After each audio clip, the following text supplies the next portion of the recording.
Quem lembra do último presidente? Quem chegou a falar? Quem lembrar? Quem lembrar já passou esse ano, hein? Quem lembra? Nossa, ainda estão na parte de Floriano. Não, não, já passamos muito Floriano. Acho que a galera não vai lembrar, não, hein? Brabo, Pamonha. Hermes da Fonseca. Hermes da Fonseca, tá? Uma exceção ao café com leite, né? Lembra disso? Mas vamos recapitular essa parte aí. Vamos recapitular. Pessoal, a gente falou muito da Primeira República, né?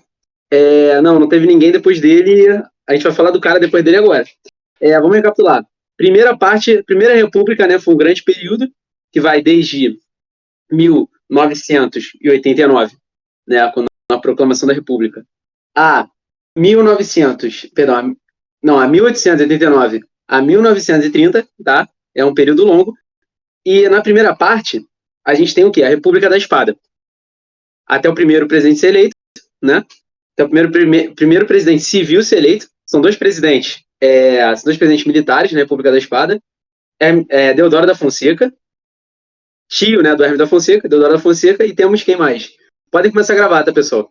Quem mais que a gente tem também? Deodoro da Fonseca e Floriano Peixoto. República da Espada, primeira parte. Segunda parte é a República Oligárquica, são os presidentes civis e tudo mais, né? É aquela história do café com leite, que a gente viu tudo, né?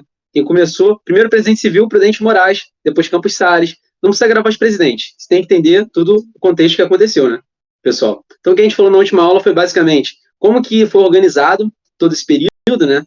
Como que a galera organizou a política brasileira, política baseada em muitos acordos políticos, né? Acordos até antidemocráticos, né? Assim dizendo. Por exemplo, um acordo para sempre botar um presidente de São Paulo, de Minas Gerais, São Paulo, que é o famoso café com leite. O acordo para os governadores indicarem deputados que atendessem os interesses, tá, do presidente, e o presidente tinha um acordo com eles de não intervir nos estados. Política dos governadores.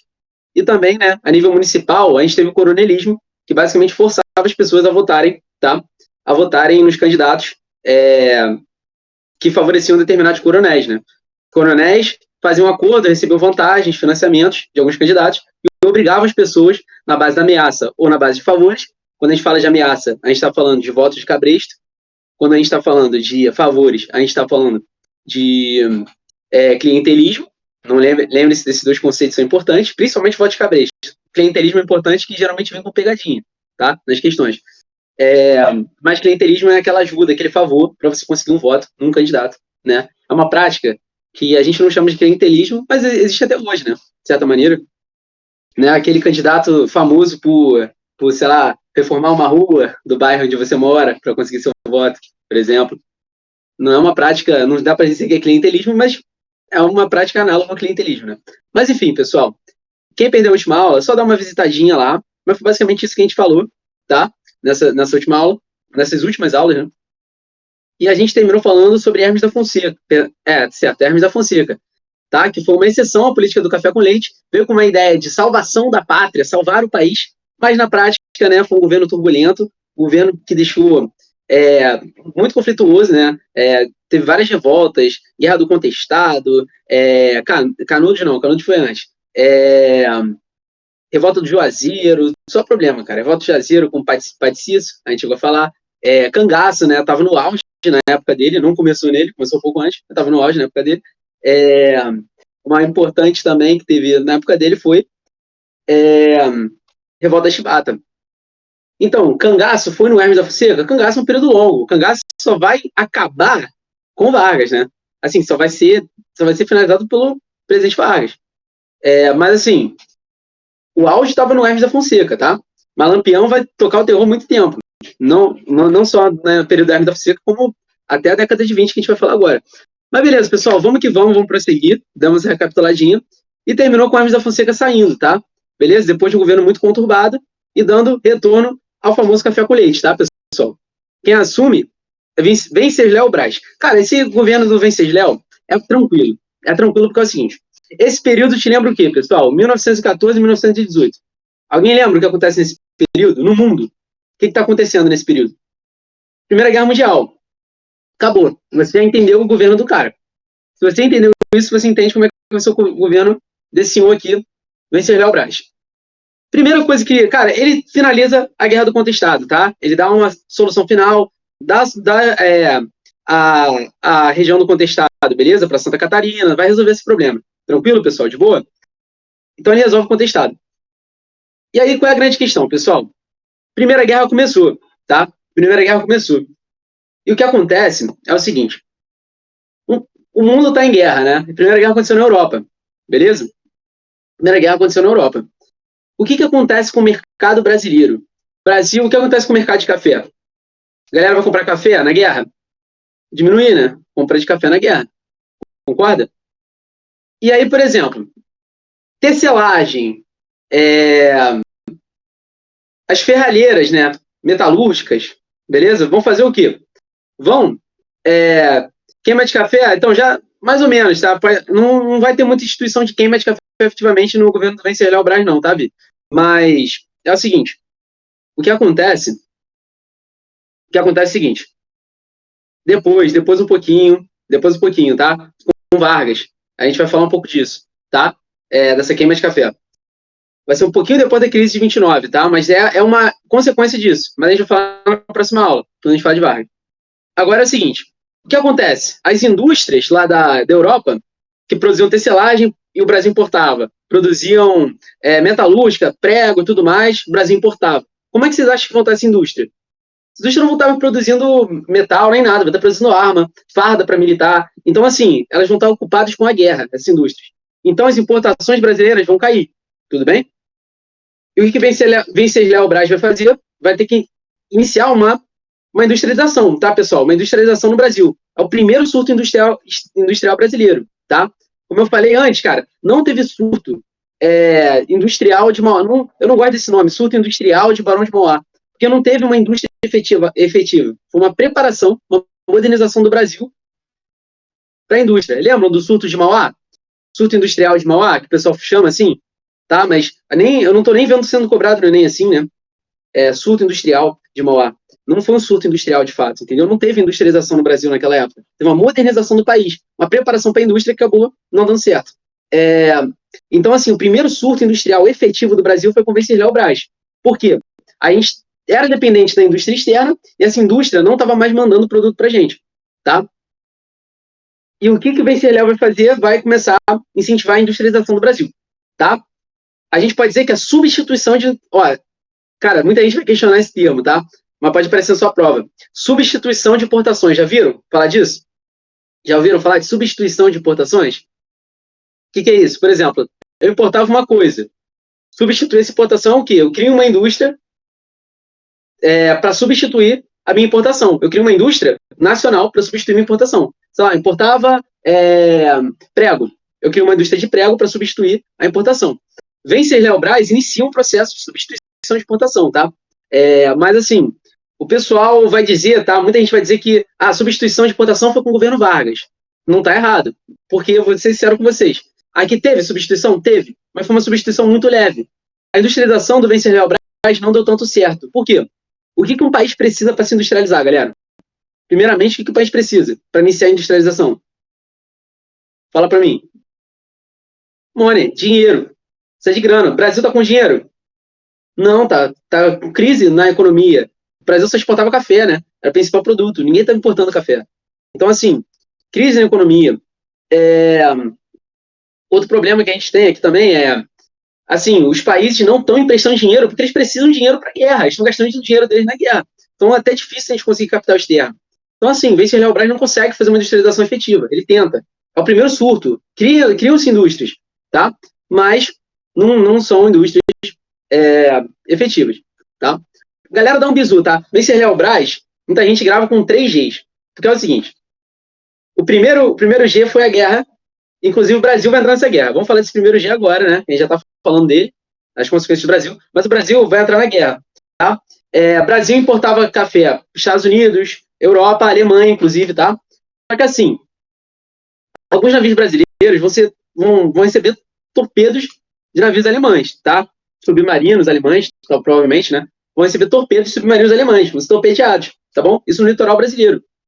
E a partir disso, Venceslau Braz entra na guerra, tá? Já estava bem conflituosa a relação, tá? Estavam pressionando um pouco um pouco a posição do Brasil. O Brasil se dizia neutro, mas recebeu torpedos, tá? Beleza? E afundou três navios. Morreu três brasileiros, inclusive, nesse torpedamento. E o Brasil entra na guerra, tá? O Brasil, muita gente fala que o Brasil foi uma chacota na Primeira Guerra Mundial, não fez nada. E assim, cara, quando a gente pega ali conflitos, realmente muito brasileiro. Na verdade, uma grande batalha que o Brasil participou, né? Chamada Batalha das Toninhas, na costa da Itália, até que eles repararam um rio, né? Eles estavam num rio. E até que eles repararam alguns movimentos na água. Pareciam ser submarinos, cara. Sem esperar chances, os soldados, né, os marinheiros, apontaram suas armas em direção àquele movimento nas águas e começaram a disparar. O azul da água se tornou vermelho. Eles tinham acabado de matar diversos botos, né, ou toninhas, beleza? Ou golfinhos, né? Diversos golfinhos ali. Foi a maior participação militar do Brasil na guerra. Mas assim, sem brincadeira agora, o Brasil não foi uma chacota como dizem. O Brasil ajudou, beleza? Em algumas exportações, a fornecer suprimentos externos e outra coisa, cara. O Brasil até mandou pilotos, cara, para lá. Quem lembra do Contestado? Quem lembra que eu falei que o Brasil, com seus aviões de guerra, explodiu a galera lá do Contestado? O Brasil já tinha pilotos formados, tá, pessoal? Então, assim, eles mandaram pilotos para lá. Então, assim, o Brasil, ele ganhou muito respeito, cara, internacional. Foi decisivo. Foi decisivo isso para a guerra, entendeu? Foi decisivo demais, não para a Primeira Guerra Mundial, o Brasil não foi decisivo para a guerra, mas foi decisivo para a política internacional do Brasil, né? O Brasil vai ganhar respeito internacional a partir da sua participação na guerra, né? Participação bem curta, na segunda foi muito mais, e a gente vai falar disso depois, né? Com o senhor Vargas, e vou dar também um spoiler, né? Não spoiler histórico, mas spoiler sobre My Family. My Family participou, tá? Eu tenho um tio-avô que foi da Santa Pua, né? E o bisavô participou e realmente foi lá lutar contra os italianos lá nem italianos, né? Lutou contra os nazistas lá em Itália. Então, assim, o negócio foi feito. Então, obviamente, né? Eu vou falar com muito mais carinho com vocês dessa parte. Mas vamos falar do seguinte. Porque o pessoal dá esse bizu? Vince Léo Brás, 3 Gs. Primeira Guerra Mundial, né? Greve geral e gripe espanhola, tá? Vamos falar da greve geral um pouquinho, cara. Vamos falar do movimento operário. É o seguinte, cara. Por causa da guerra e por causa de uma política brasileira, tá? De atração de imigrantes, mas principalmente por causa da guerra, tá? Começa a vir muitos italianos para cá, beleza? Muitos italianos para cá, o Brasil. E esses italianos, eles estão levando uma ideia um pouco perigosa. Perigosa até hoje, o pessoal tem medo até hoje, que é o anarquismo, né? Esses italianos, eles trouxeram essas ideias anarquistas para cá, beleza? E quando eles chegam no Brasil, eles vão encontrar um movimento operário um pouco totalmente desorganizado. Assim, era organizado em sindicatos, mas era um movimento bem, assim, rudimentar ainda, tá? Os anarquistas, eles vão começar a passar essas ideias para os sindicalistas, tá? Para os sindicatos daqui. Galera, não sei porquê, ó, tem uma foto do Euclides da Cunha, não tem nada a ver com esse período. Mas aqui tá uma foto da greve geral, já vou falar delas, tá? Em 1917 acontece a Revolução Russa, tá, pessoal? Fiquem com isso guardado. Mas deixa eu falar um pouquinho antes dos sindicatos. Os anarquistas estavam trazendo essas ideias, beleza? Para os sindicatos brasileiros e eles vão basicamente articular nesses sindicatos, tá? Vão começar a agregar apoiadores, vão articular ideias anarquistas ali dentro dos sindicatos. Vai formar uma coisa até meio bizarra, que é o anarcossindicalismo. Tipo, no Brasil é sinistro, né? Porque é o seguinte, são ideias anarquistas unidas com o sindicato. O anarquista é um cara que é contra o Estado, né? Acredita que não deve ter Estado. Sei lá, não deve ter um Estado mesmo, tá ligado? Eles são contra o Estado. Agora, o sindicato, ele o quê? Quer direitos frente ao Estado, né? Mas o Brasil consegue fazer uma mistureba meio sinistra e dá certo, que é o anarcossindicalismo. Tranquilo, pessoal, até aqui? Tá de boa? Esse anarcossindicalismo vai ser uma ideia que vai basicamente exigir direitos para os trabalhadores, para os operários, tá? E não tinha nada disso, beleza? Não tinha nada disso, sincretismo brasileiro em tudo, sinistro. Então, assim, você não tinha nenhum direito trabalhista, cara, efetivo para a população. trabalhava criança, não tinha horas estabelecidas, cada fábrica seguia sua própria regra, cada estado seguia suas próprias regras, entendeu? E, assim, esses anarquistas vão começar a reivindicar, beleza? Esses anarcossindicalistas, melhor dizendo, os sindicatos vão se organizar, beleza? Isso antes da década de 20, tá? Convence a Real-Brás mesmo, vão se organizar e começar a fazer greves. A maior greve, né, vai ser a greve de 1917, uma greve sinistra, cara. Vai no Brasil inteiro, tá? Brasil inteiro. Do sul ao nordeste, cara. Mas vai ser muito grande, vai ser bem maior em São Paulo, tá? Cara, o pessoal vai parar, vai todo mundo pra rua, todo mundo no horário de trabalho sai pra rua, começar a reivindicar. Vou levantar a bandeira anarquista, né, a bandeira preta, estão vendo aqui. Vou começar a levantar bandeiras anarquistas e, assim, vão exigir direitos sociais. E, assim, cara, de fato, não vai ter uma mudança a nível federal, tá? Mas em São Paulo, eles vão conseguir alguns direitos, mas vão ser os próprios donos das fábricas que vão dar. Porque, assim, porque os caras não estão trabalhando. Aí o dono da fábrica vai pensar, pô, preciso ceder um pouco para esses caras, para eles voltarem a trabalhar. Mas não vão ser grandes conquistas não, tá, pessoal? E, galera, depois da década de 20, o famoso partidão, PCB, né, vai organizar greves nos sindicatos. O que é o PCB, galera? Partido Comunista Brasileiro. Então aí já tem o quê? Ideias marxistas já envolvidas, tá? O PCB, né, a gente vai falar bastante dele ainda, mas assim, o PCB, ele vai, galera comunista aí, vai começar o quê? Organizar greves nos sindicatos. Agora não é mais anarquismo, propriamente dito, né? Agora vai ser o quê? O comunismo. Mas é comunista, mas é marxista mesmo. É só influenciado pelo Manifesto Comunista, influenciado ainda pela Revolução Russa ainda, né? A 17 foi totalmente inspirada na Revolução Russa. Agora, esses movimentos, né, depois que eles viram que eles conseguiram manter um regime ativo lá, o PCB vai começar a organizar greves nos sindicatos. E a gente tem que entender que esse comunismo está se espalhando, né? Não só pelo Brasil, mas pelo mundo todo. E esse PCB, o partidão, vai organizar greves nos sindicatos. Vai ficar um bom tempo aí falando com a gente na história. A gente vai ver. Como eu falei, cara, não teve conquistas efetivas. Cara, conquistas mesmo, trabalhistas, só vai ser com Vargas. Só Vargas mesmo vai trazer esse direito para os trabalhadores. Mas, assim, para parar a greve, principalmente em São Paulo, tá? Algumas fábricas, beleza, vão conceder alguns direitos para os trabalhadores, para os operários. Tudo bem? Mas não teve nenhuma conquista efetiva na República Oligárquica. Isso é muito interessante a gente ter em mente. Beleza? Agora vamos falar um pouquinho da gripe espanhola, que eu já deixei aqui. Então, brasileiro é complicado, né, cara? O Venceslau Braz não é otário. O que ele fez? Ele mandou exército? Ele mandou tropa para Europa? Não mandou. Ele mandou quem? Marinha. Por que ele mandou a Marinha? Porque estava tendo gripe espanhola lá, tá? É um dos motivos. Então ele falou, porra, vou deixar os caras na água, não vão descer muito tempo, e vamos deixar eles quietos ali na água mesmo, sem ficar descendo, sem ficar indo para as cidades, para ninguém pegar gripe, tá? Se pegar gripe vai dar merda aqui no Brasil. E assim, cara, brasileiro é complicado, né, cara? Tava passando um navio lá em Portugal, próximo a Portugal, começaram a escutar um fado maneiro e desceram em Portugal. Desceram, curtiram um fado e voltaram pro Rio de Janeiro. Resumo, pegaram gripe espanhola lá, lá em Portugal, voltaram para o Rio de Janeiro e grande epidemia, né, de gripe espanhola no Brasil, tá? Para ter uma noção, no Rio de Janeiro, cara, morreu, se não me engano, 1/8 da população, tá? 1/8 da população morreu do Rio de Janeiro todo, tá? Por causa dessa surto de gripe espanhola, matou muita gente. E a vítima mais famosa de todas foi Rodrigues Alves. Rodrigues Alves, tá? Quem lembra do Rodrigues Alves? Foi presidente do Brasil, né? Foi reeleito e morreu antes de tomar posse. Morre antes de tomar posse porque foi vítima da gripe espanhola. Quando ele morre, cara, vai assumir esse senhor aqui, Delfim Moreiro, vice dele, tá? E vai ficar, quem lembra? Vai ficar 3 meses, tá? 3 meses e vai convocar novas eleições, tá bom? Delfim Moreiro não vai fazer quase nada, tranquilo? Ele foi o cara, quem? Rodrigues Alves, você diz? Tentou limpar o RJ, ele nomeou não, peraí, ele nomeou, vamos lá, mais ou menos, que é o seguinte, Pamonha, ele nomeia um cara chamado Pereira Passos, tá, o prefeito do Rio de Janeiro, para fazer as reformas ali.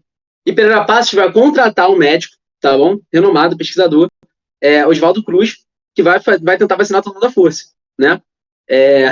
E assim, fez grandes conquistas, tá? Mas sim, tem a ver com as votos de vacinas, sim, foi na época do governo dele, ele era presidente do Brasil, tá? Mas Pereira Passos era o prefeito que nomeia, beleza? Vai nomear, vai contratar Oswaldo Cruz, que vai ser o responsável, o Oswaldo Cruz é de fato responsável pela vacinação obrigatória que vai culminar na revolta das vacinas, né? Mas vamos lá, Delfim Moreira vai assumir depois que Rodrigues Alves morre, beleza? E vai ficar 3 meses, como era de praxe, como era da Constituição. O vice não ficava até o final do mandato, né? Ficava 3 meses, convocava novas eleições, e foi o caso do Delfim Moreira, tá? Vai convocar novas eleições depois de 3 meses, e quem vai ser eleito é esse camarada aqui, Epitácio Pessoa. Eu não botei a data dele, né? Mas vamos botar aqui. 1919. Eita, 1919 até 1923, tá? Se eu não me engano, ou 24. Enfim, meu Deus do céu, também aqui, ó, esse aqui não era pra estar aqui. Isso aqui é Canudos. Enfim, não era pra estar aqui. Mas vamos lá. Epitácio Pessoa. Vamos falar um pouquinho, galera. Epitácio Pessoa, esse senhor aqui, tá? Bigodudo, beleza? Mais um cafeicultor da mesma história do café com leite, né? É o seguinte, cara, elegante pra caramba, hein? O pessoal falava que esse maluco, ele, porra, era trajado, era elegantíssimo, tá? Senhor de muita classe. Mas era um cafeicultor safado. Mas assim, cara, com a Epitácio Pessoa, o pessoal tá ficando um pouco chateado, né? Antes de falar disso, vamos falar de Semana de Arte Moderna. Quem vai falar muito melhor disso com vocês vai ser, com certeza, a professora Clary, tá? Mas é o seguinte, cara, o que foi a Semana de Arte Moderna? Foi um movimento brasileiro, tá? Em São Paulo, um movimento artístico brasileiro em São Paulo, que, assim, absorveu uma mudança da arte que já estava acontecendo em outros países, tá? Qual é a questão? Qual é a questão? Lá na Europa, né, o conceito de arte já estava mudando, cara. Os caras estavam botando mictório na parede, falando que era arte. De fato era arte. Os caras estavam questionando isso, né? E assim, no Brasil, dadaísmo, boa, Luca, tá afiada. Aí, ó, no Brasil, esse movimento vai acontecer, tá? Vai acontecer. Cabeceado, tá? A Semana de Arte Moderna vai ser o estopim de um movimento que está acontecendo aqui, né? O modernismo brasileiro. A nossa ideia é de quê? A nossa ideia do movimento antropofágico. O que é o movimento antropofágico, cara? O movimento antropofágico, ele é um movimento, tá? Beleza? Que vai ser levado por Oswald de Andrade, Tarsila do Amaral, Vila Lobos, uma galera assim da elite artística brasileira, tá? E lá em São Paulo, que vai fazer o seguinte, vai trazer uma ideia de arte brasileira. Eles achavam que a arte, no Brasil até o momento, era copiada de outros lugares. E assim, eles achavam que não era essencialmente brasileira. Eles tentavam trazer uma ideia, tá, de uma arte totalmente inovadora, crítica, beleza? E com características brasileiras. A ideia de antropofagia seria o quê?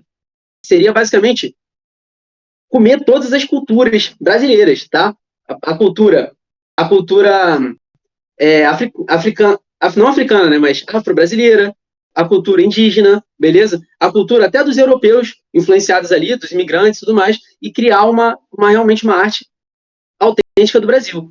Cara, eles vão fazer quadros, você já deve ter visto, eu esqueci de botar aqui, tá, pessoal? Abaporu, né? Aquele quadro da Tarsila do Amaral. Tarsila do Amaral, sem dúvida, cara. Vai ser assim, a expoente vocês vão conhecer com certeza as obras dela, né? Abaporu, quem já viu? Alguém bota a foto aí, por favor, no negócio. Que totalmente um homem, né? Com diversas formas diferentes, tá? Indicando o Brasil. Tem até um cacto ali, né? Elemento brasileiro e tudo mais. Mas é um homem, né? Um homem desmorfo, né? Com várias formas diferentes, como se fosse um gigantão, né? Abaporu significa homem. Ó, olha aí, Abaporu, my beloved. Homem que come homem, por quê? Significa o quê? Movimento antropofágico. Antropofágico é o quê? Comer homem, né? Tipo isso. Sem piadas de quinta série, tá? Mas significa isso. É difícil até falar isso sem falar disso. Ó, a Luluca lançando aí, ritual indígena. Olha a ideia aí. Ritual antropofágico, né, galera? A galera lá que os caras chamavam de canibal, né? Mas antropofagia indígena. Tem tudo a ver com isso, ó. Tem tudo a ver com aquele ritual antigo, tá? Que os indígenas faziam. Mas é uma ideia que vai até além, vai nessa ideia da gente absorver todas as culturas humanas. Faz sentido? Mas faz uma referência a esse ritual indígena da antropofagia. Tem o Abaporu, tem os operários, galera. Os operários é um quadro fantástico, tá? Que eles pegam ali a ideia da fábrica, se não me engano, é da Tarsila do Amaral também, tá? Alguém pega aí os operários, Tarsila do Amaral, que basicamente vai botar diversos rostos, tá? De diversas personalidades da fábrica, tá? rostos negros, rostos mestiços, né? Beleza? De imigrantes também. Todo mundo da classe operariada, que vai formando uma empilhadeira. Estão vendo ali, ó? Estão vendo ali esse quadro muito bom, tá? Mostrando a diversidade brasileira, que era entupida dentro das fábricas. Então, assim, um movimento muito importante, tá? Vai ser extremamente criticado para a elite de São Paulo. Cara, vão ficar vazias as exposições, o pessoal vai sabotar ou pichar, tá? Então, assim, a elite brasileira não vai aceitar bem esse movimento, tá? Mas hoje em dia a gente já sabe que foi um movimento importantíssimo, como diz o Thiago, que vai deixar um legado absurdo para a arte brasileira, tá? E para a cultura brasileira em geral. É um divisor de águas importantíssimo, beleza? Monteiro Lobato, né, crítico. Então, assim, até a elite brasileira, assim, Monteiro Lobato foi importante, assim. É um cara bem polêmico, mas foi importante também. Mas, assim, tiveram vários importantes, mas racista e tudo mais, mas deixou um legado importante, né, galera? O Brasil. Apesar dos pesares, né? Então, assim, mas vamos prosseguir, vamos agora falar de política, que é mais interessante.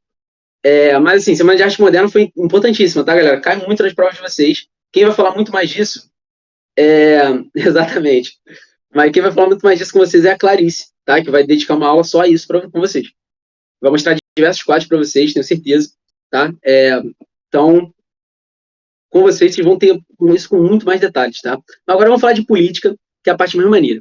Vamos falar do tenentismo, cara. O que acontece é o seguinte, pessoal. Os tenentes e os capitães, oficiais de baixa patente, tá bom? Eles já estavam de saco cheio. Não só eles, tá? Até a população já estava de saco cheio com a oligarquia. Jornalistas e tudo mais. A galera da classe média estava bem chateada com as oligarquias que estavam deixando o Brasil atrasado, favorecendo só os agricultores e uma aristocracia rural, não estavam modernizando o Brasil. Tranquilo? E não só não só os escritores, os musicistas também, né? Villa-Lobos, por exemplo, cara, deixou uma escola no Brasil, na escola Villa-Lobos, né? Até hoje formando músicos de excelente cacife, né? Os caras são sinistros.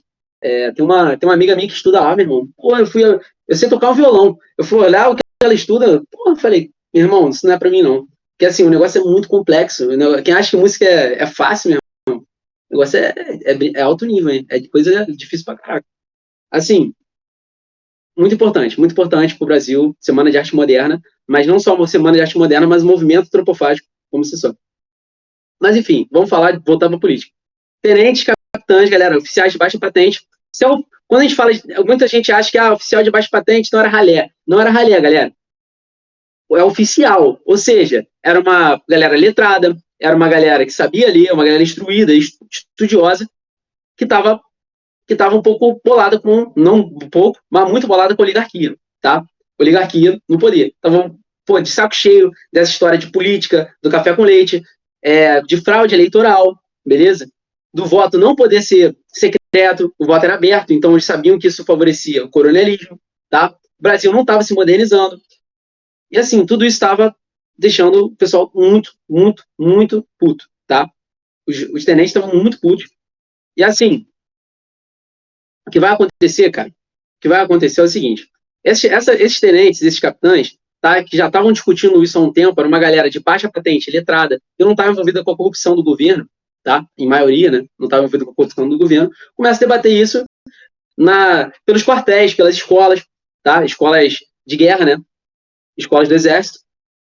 E eles vão começar a debater sobre isso, tá? Eles vão ser muito influenciados pelo positivismo, né? Quem lembra, galera, que eu falei na aula passada, né? Augusto Comte, ordem e progresso, né? Esses lemas de modernização e industrialização, tá?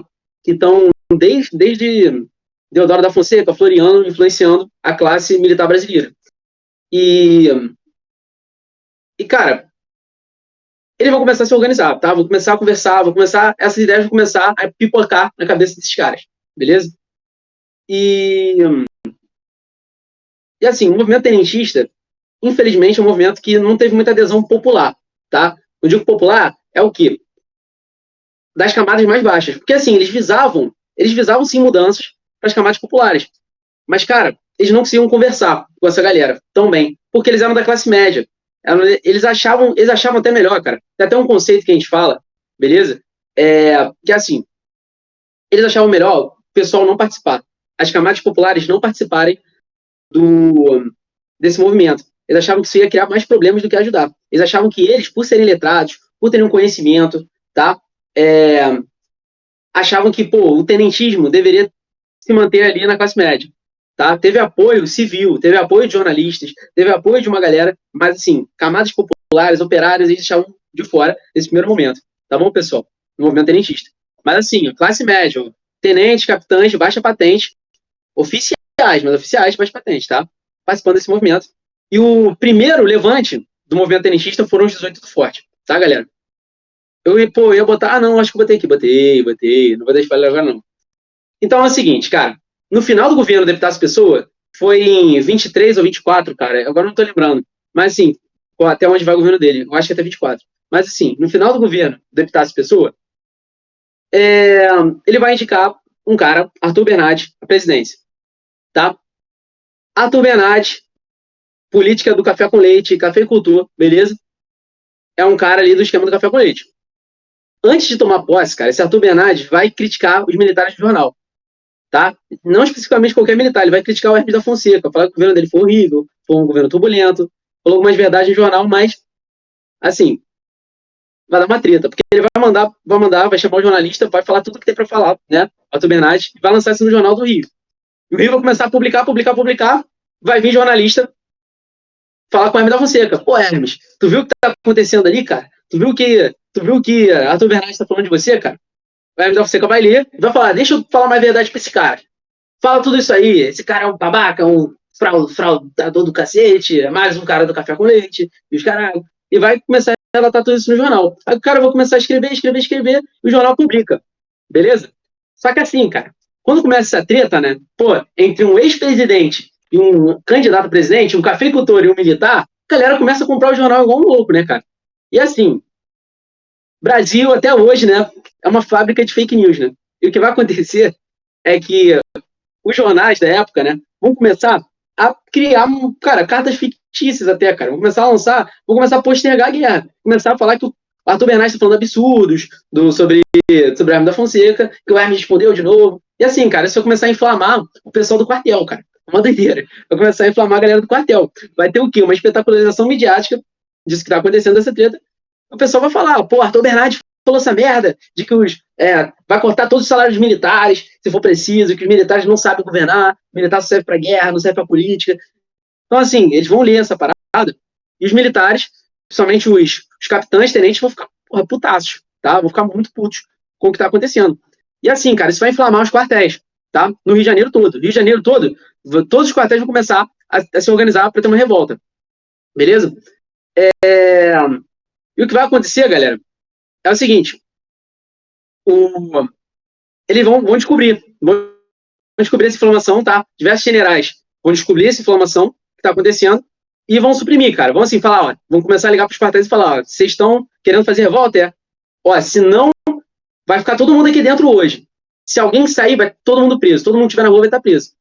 A maioria dos quartéis sossegou, mas um quartel não. O quartel do Forte de Copacabana não sossegou. Os caras vão tomar o quartel, tá? Os tenentes, os capitães vão tomar o quartel, prender todo mundo que era pró-governo ali.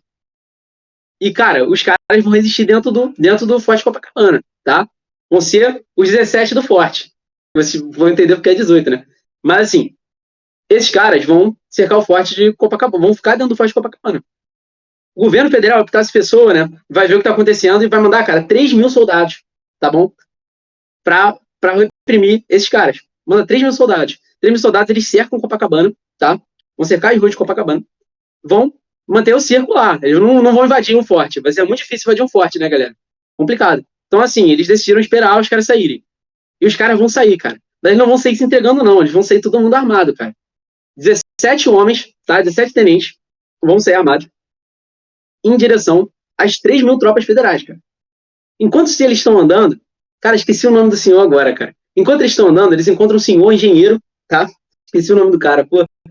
E assim, o cara, provavelmente um grande crítico, né? Tem vários estudos sobre a história desse cara.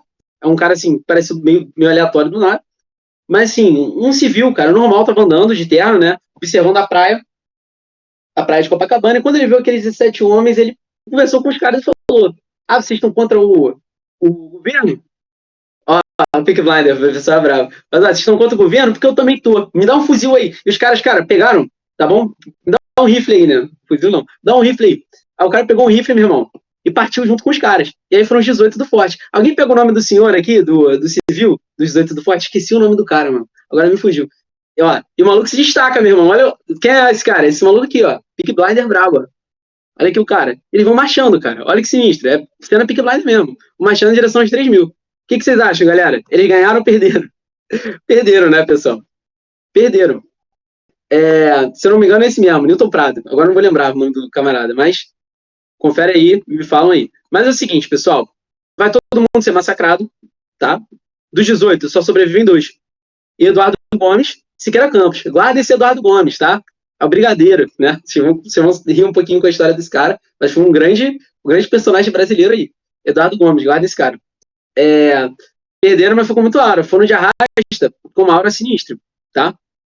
E, pessoal, esses 2 vão sobreviver, tá? Eduardo Gomes e Siqueira Campos. Ser presos, mas depois são soltos. E vamos fazer o seguinte. Quem assume, tá? Como os 18 fortes não venceram, quem vai assumir é Arthur Bernardes, tá? Essa revolta, pessoal, eu esqueci de falar, essa revolta era para derrubar o Arthur Bernardes. Era para marchar até o Palácio do Catete e tirar o Arthur Bernardes ali, tá? Tirar o Arthur Bernardes ali do poder. Presidente do Brasil, né? No Rio de Janeiro. E, cara, Arthur Bernardes, com essas pressões que estão acontecendo, beleza? Com essas pressões que estão acontecendo, tanto dos tenentes, como da imprensa e tudo mais, que vai relatar os 8 fortes e tudo mais. Cara, Arthur Bernardes já vai iniciar o governo dele decretando estado de sítio, tá? Esse senhor aqui, tá? Um pouco jovem, né? Até na hora que ele assumiu, depois ele envelhece muito. Mas, assim, na hora que ele assumiu, bem jovem, inclusive. Ele, tá? Arthur Bernardes, ele vai decretar assim que assume estado de sítio. O país está em perigo, o país está em guerra, beleza?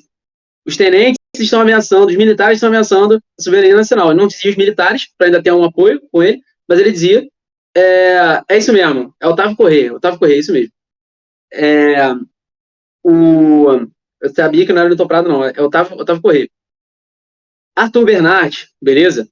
Vai fazer o seguinte, ele vai decretar estado de sítio. Quem lembra o que é estado de sítio, galera? Alguém lembra, para mim, o que é estado de sítio?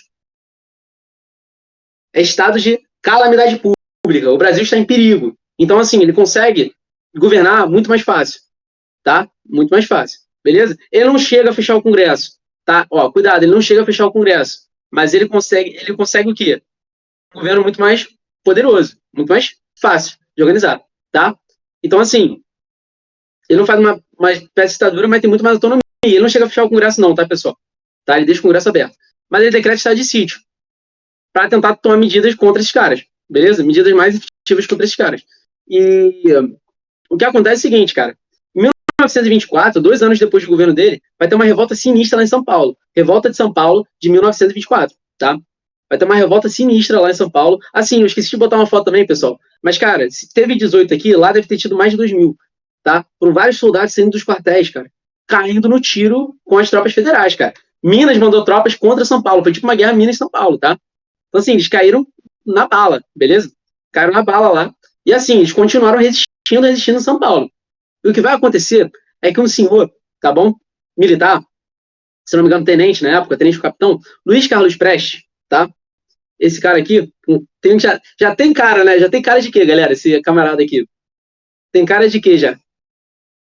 Tem cara de quê? O que vocês acham? Tem cara de camarada, né? Tem cara de camarada já. Então, revolucionário. Tem um camarada, Luiz Carlos Prestes, tá? Vai liderar uma revolta. Lá do Rio, começa no Rio Grande do Sul, tá? E é o seguinte, esse cara tinha muito apoio lá, né? Esse cara tinha muito apoio no Rio Grande do Sul e vai basicamente iniciar uma revolta lá também, tá? Luiz Carlos Prestes vai se organizar com capitães militares de baixa patente também, capitães, tenentes e militares de baixa patente, mais um expoente do movimento tenentista, uma revolta no Rio Grande do Sul e todos os militares dos quartéis de lá, tá? Exceto os que não eram a favor, vão sair das ruas e vão basicamente decretar uma revolta. A ideia deles era o quê? Marchar até o Rio de Janeiro, beleza? marchar até o Rio de Janeiro, fazendo uma fronte de defesa, passando por várias cidades, agregando vários revoltosos, beleza? Vários revoltosos por essa marcha, vários militares revoltosos, e da população também, eles queriam agregar a gente da população, para criar um grande exército que ia depor Arthur Bernardes do poder. E o que vai acontecer? Luiz Carlos Prestes, sabendo da revolta lá em São Paulo, ele liga para os quartéis e fala: seguinte, estou marchando rumo a São Paulo. Estou marchando rumo a São Paulo. Irei passar no Paraguai, ele conta o trajeto que ele vai fazer. Irei passar no Paraguai, agregarei membros aos nossos movimentos, irei passar pelo centro do Brasil, agregando tropas, me encontrem no Paraná. Ele pede para a galera encontrar no Paraná. E, cara, no Paraná, né? E os militares de São Paulo vão sair, esses revoltosos de São Paulo vão sair lá de São Paulo, rumo ao Paraná, e encontram ele lá. Encontram o Luiz Carlos Prestes lá. Vão se encontrar. E a gente já tá falando do movimento que vai marchar 25 mil quilômetros, cara. Os caras vão andar pra caralho no Brasil, que é a nossa queridíssima, ou não tão querida assim, Coluna Prestes, tá? Cara, eles vão... A Coluna Prestes vai ser uma marcha sinistra. Cara, eles vão reunir vários soldados, vão agregando em várias cidades. E assim, o governo federal vai reagir, né, galera? O governo de Arthur Bernardes vai começar a mandar tropa pra lá pra parar esses caras. No início não vão conseguir, tá, pessoal? No início não vão conseguir derrotar. Vão até pagar Lampião, cara. Eles vão armar Lampião e vão falar: Lampião, eu falei isso no ano passado, quebra esses caras no tiro. Quebra esses caras no tiro. Mas não vão, o Lampião não vai fazer nada disso. O Lampião vai pegar as armas e vai usá-las para saquear o Nordeste, né? Mas assim, não vai atuar contra a Coluna Prestes, não. Mas o que acontece é que o pessoal da Coluna Prestes avança até Minas Gerais. Quando eles chegam em Minas Gerais, eles sofrem uma derrota, tá? E eles começam a marchar de volta. Mas não conseguem chegar de volta. Eles vão ter que fugir para Bolívia, tá, pessoal? Luiz Carlos Prestes foge para Bolívia, depois que esse movimento fracassa. Por que fracassou, pessoal? Primeiro, foram derrotados militarmente. Segundo, cara, não teve adesão popular. Não teve adesão popular. A galera não juntou com o Luiz Carlos Prestes. E assim, quando ele foge para Bolívia, ele começa a se questionar e pensar: porra, por que o povo não entendeu nossa mensagem? Nós queríamos o quê? Fazer uma revolução no Brasil, tirar esses militares do poder. É um movimento tenentista, tudo que eu falei aqui, cara. Instituir voto secreto, impedir as fraudes eleitorais, modernizar o país, porque o povo não quis colar com a gente. Ele começou a entender, cara. Ele começou a entender o seguinte. Ele começou a entender que a classe média não conversa com o povo, enquanto eles não falarem de reforma salarial, reforma agrária, começar a instituir certos movimentos para o povo, que realmente vão ajudar aquela classe baixa mesmo, tá? E aí ele começa a ler uma coisa meio perigosa. Ele começa a ler um livrinho vermelho, tá? Perigoso. Alguém tem uma ideia de qual livro é esse? Manda para mim.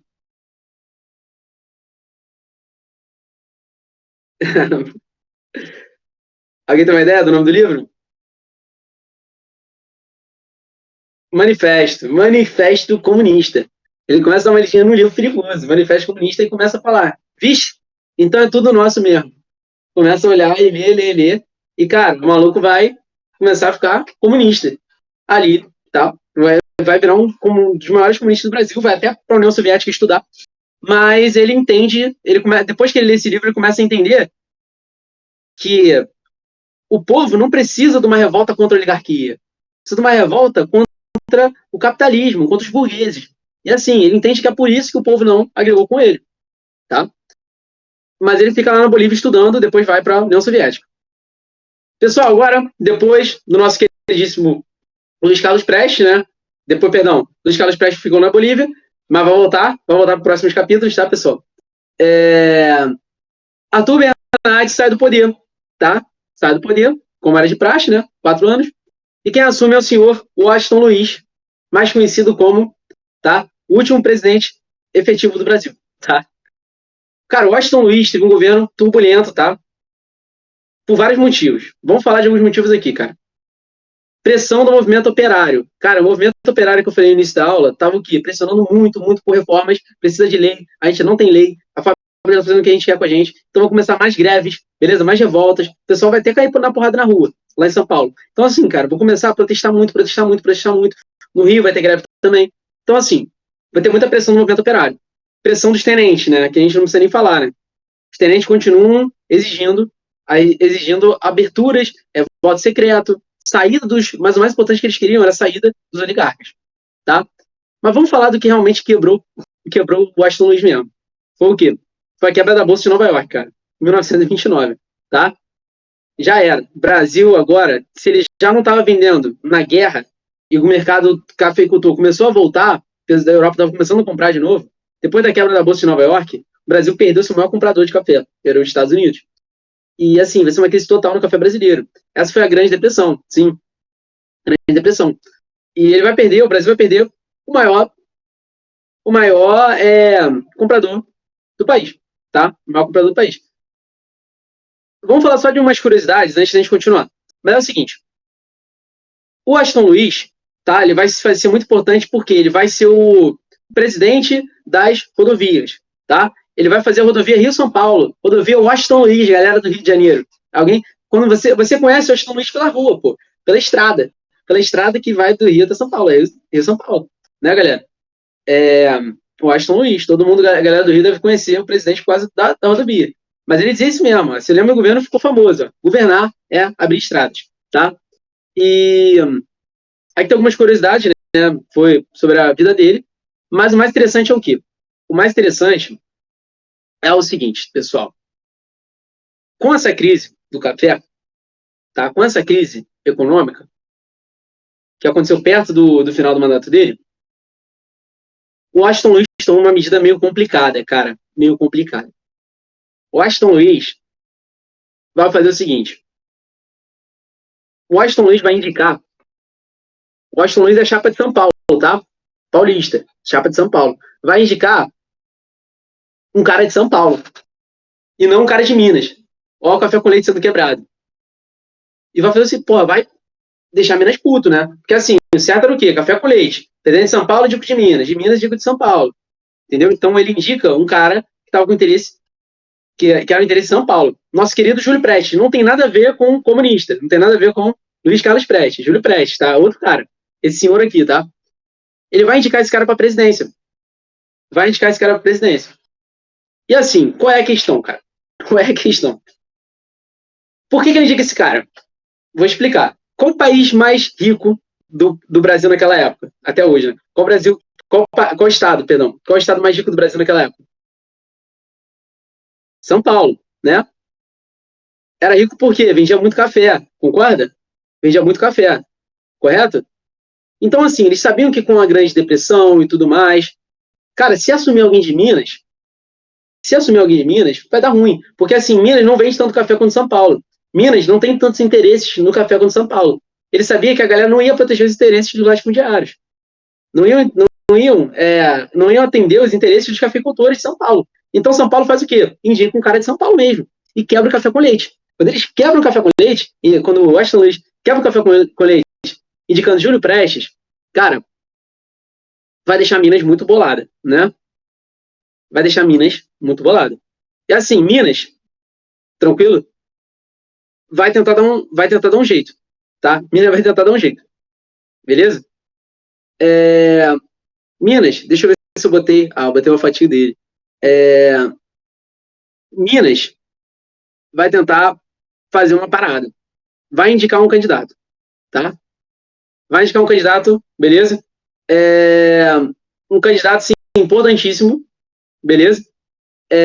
Getúlio Vargas. Um cara lá do Rio Grande do Sul, queridíssimo no Rio Grande do Sul, tá? Beleza?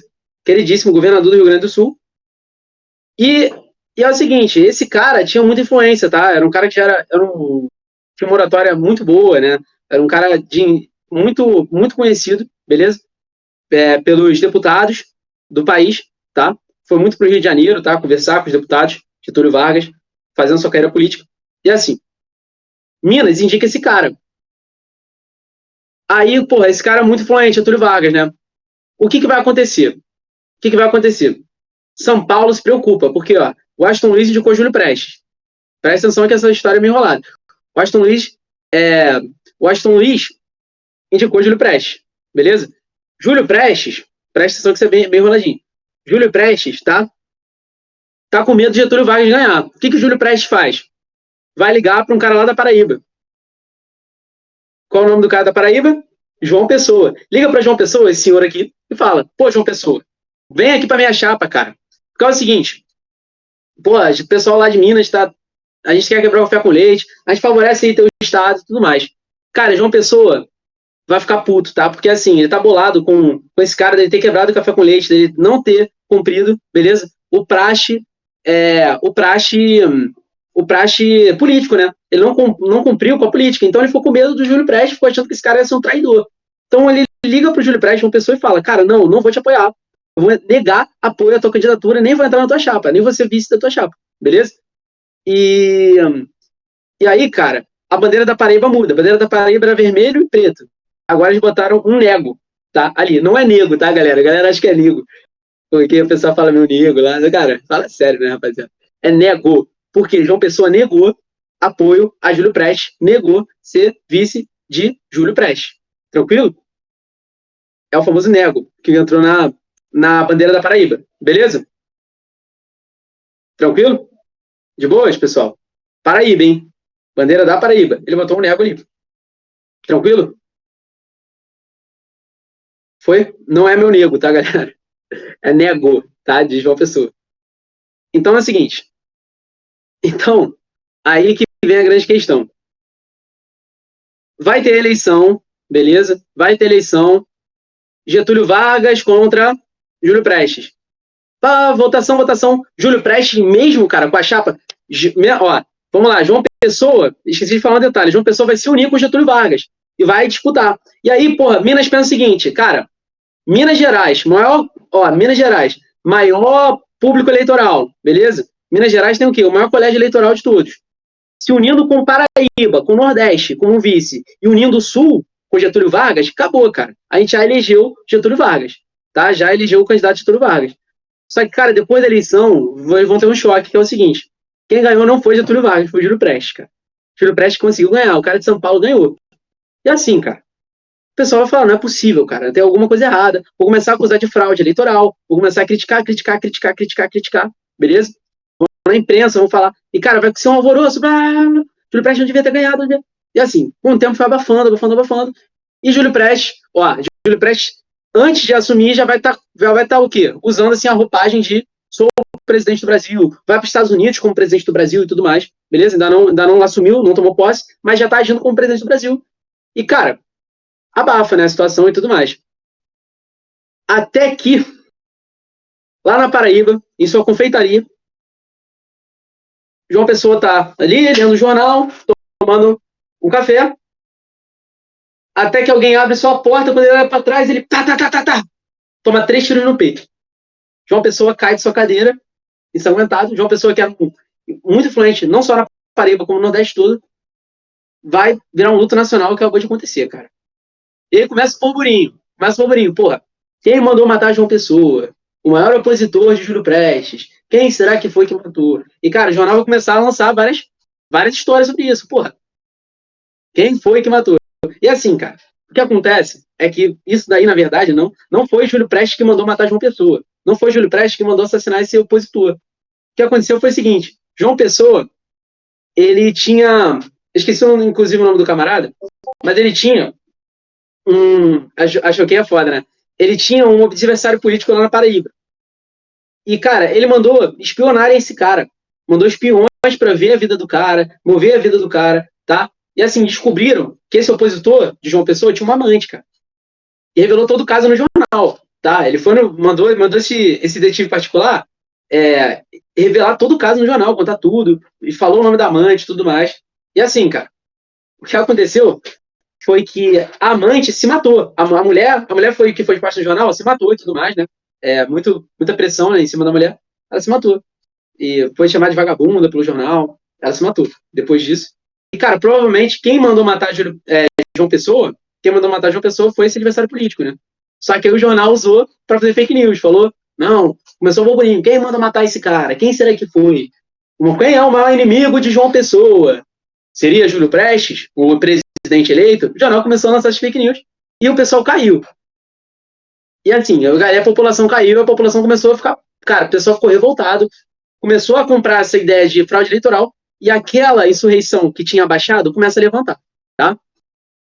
Até que o governador de Minas Gerais, Antônio, sei lá das quantas, liga para Getúlio Vargas e fala uma frase emblemática para ele. Senhor Getúlio, devemos fazer a revolução antes que o povo a faça, tá? E Getúlio Vargas vai iniciar, beleza? Um movimento chamado a Revolução de 30. Aproveita que os quartéis estão ensandecidos, a população está ensandecida, vai convocar todo mundo, tá? Para marchar do Rio Grande do Sul, beleza? De todos os quartéis, rumo ao Rio de Janeiro, para tirar Júlio Prestes do poder, para depois Júlio Prestes do poder, beleza? Derrubou, né? Obviamente derrubou o Washington Luiz, né? Porque o Júlio Prestes não tinha assumido ainda. Mas eles queriam impedir a posse do Júlio Prestes.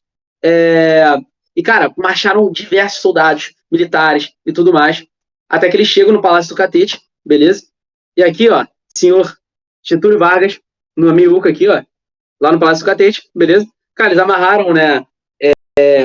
Amarraram cavalos na Praça 15, tem várias fotos sobre isso, né? E assim,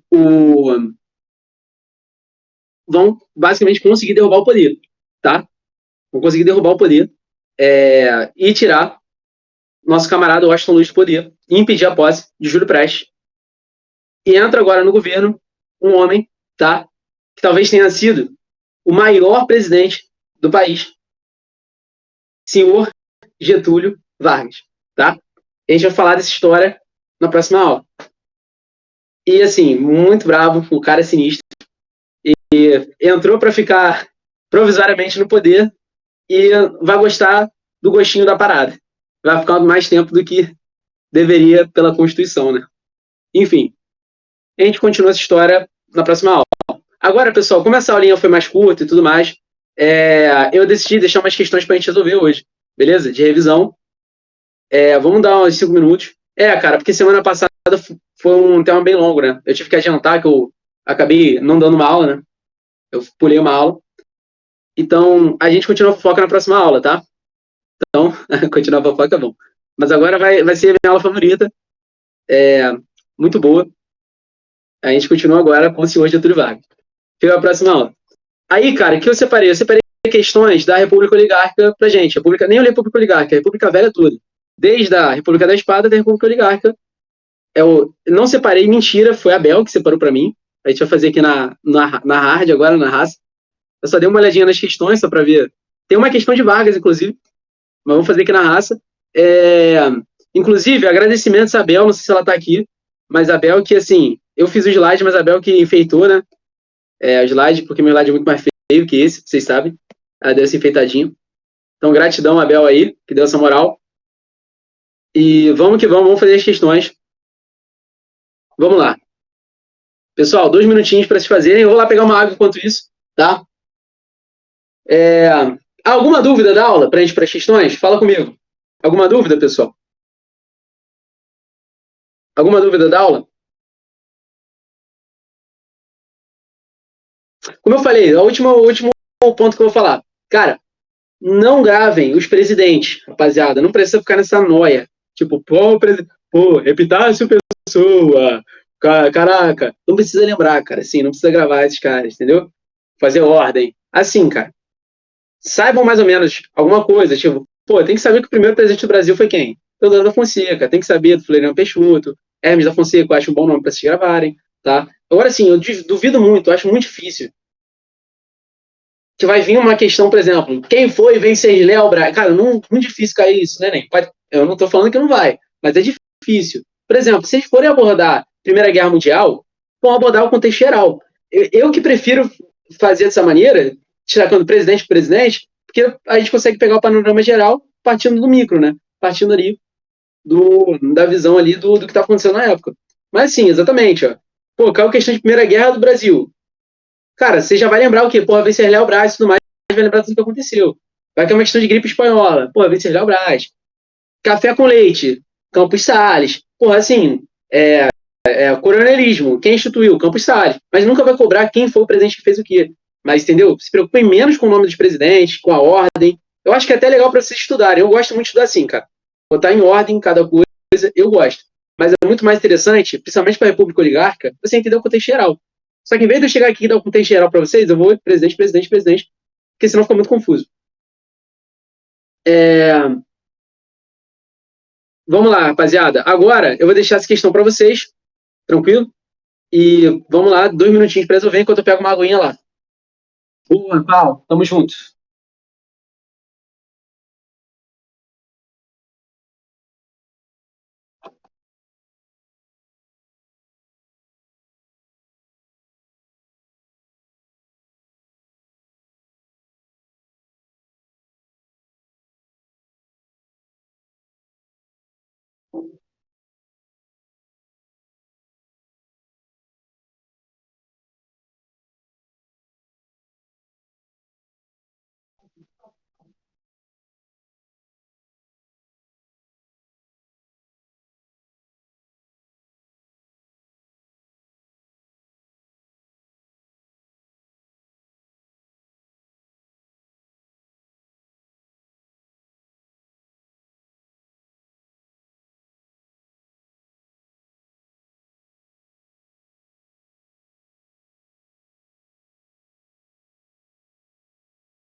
E aí, rapaziada? Resolveram?